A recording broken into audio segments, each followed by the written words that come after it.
My name's Heather Arono with the Alaska Commons. I'm talking to Susan Olsen, who's going to be giving a presentation to the Anchorage Science Pub today. So thanks for taking a moment to talk with us. Pleased to do so. And what are you going to be talking about today? The Alaska Wet Dog Race. Now, what is that? That is a race of 1,000 jet skiers going 2,000 miles, starting in Whittier and ending up at Lake Eliana.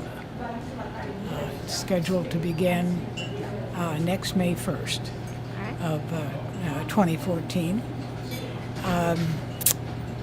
It has a first place prize of $1 million for each of the first two riders in. They do have to travel in teams. Wow. So they're talking about 500 teams, and the first team gets $1 million each. And the next 50 skiers they distribute $2 million among them.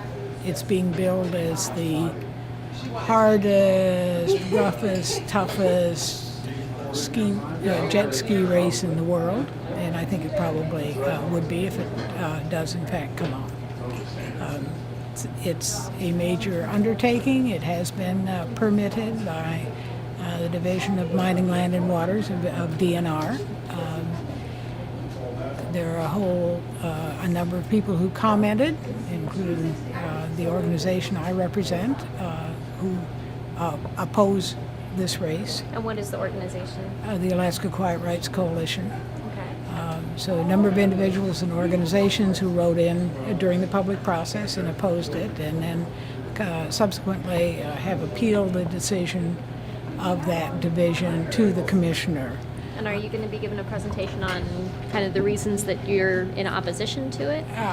Somewhat. I first just to describe the race so everybody knows what is going to happen within a year's time, but also raise some of the concerns that the opposing groups certainly have.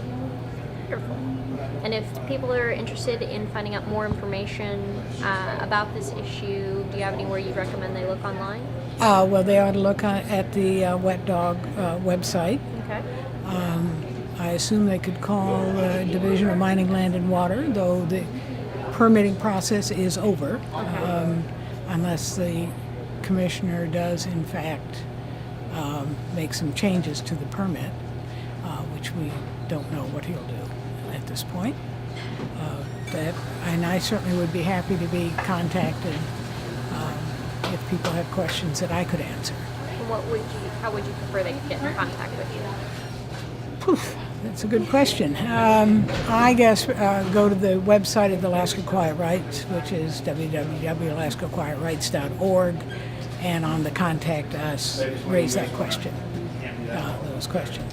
I do not have any independent knowledge about this. I don't come from a background of jet skis. All I'm reacting to and relating is what is on their website, the Wet Dog website, and what we've learned through the permitting process. Wonderful. All right, well, thank you very much. We're looking forward to it.